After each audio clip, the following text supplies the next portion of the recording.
Welcome to sauce TV. నేను మీ Supriya. SKN producer. ఈయన పేరు వినని వారు ఉండరు, ఈయన గురించి తెలియని వారు ఉండరు.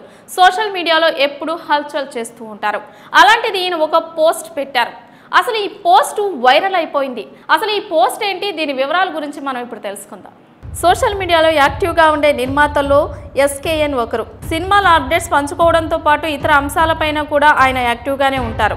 నెట్టింట ప్రస్తుతం ట్రెండింగ్లో ఉన్న ఆల్ ఐస్ ఆన్ రఫా గురించి ఓ నటిని అడగ్గా తన సమాధానం విని షాక్ అయ్యానని ఎస్కేఎన్ చెప్పారు.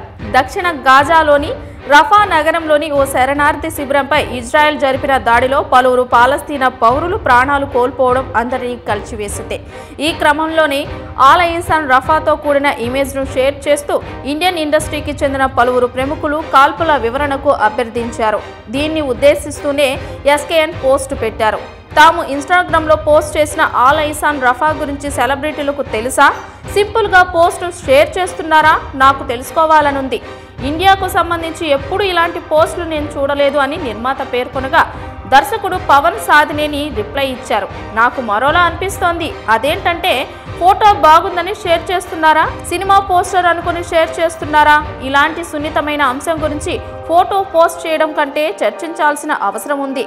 మన దేశంలో జరుగుతున్న సామాజిక సమస్యలపై కూడా వారు అదే శ్రద్ధ పెట్టాలని కోరుకుంటున్నా అని అన్నారు. పేరు చెప్పలేను కానీ దీని గురించి ఓ వర్ధమాన హీరోయిన్ని అడగ్గా అది కాన్సెప్ట్ కాదా అని సమాధానం ఇచ్చారు. దీంతో ఏం మాట్లాడుతున్నావు, నరాలు కట్టయిపోయాయి అనే మీమ్ నా మైండ్లోకి వచ్చింది అని అన్నారు ఎస్కేఎన్. నాది అదే పరిస్థితి. నేను అడిగితే ఏదైనా మలయాళం సినిమానేమో అని ఓ హీరోయిన్ చెప్పింది. అందరూ షేర్ చేస్తుంటే స్పెయిన్ క్రీడాకారుడు రఫెల్ నాదల్కు ఏమైందో అని గూగుల్ చేశా. ఆ సెర్చ్ ఇంజిన్ నన్ను తిట్టకుండా తిట్టింది అంటూ తమకు ఎదురైన అనుభవాన్ని పంచుకున్నారు పవన్.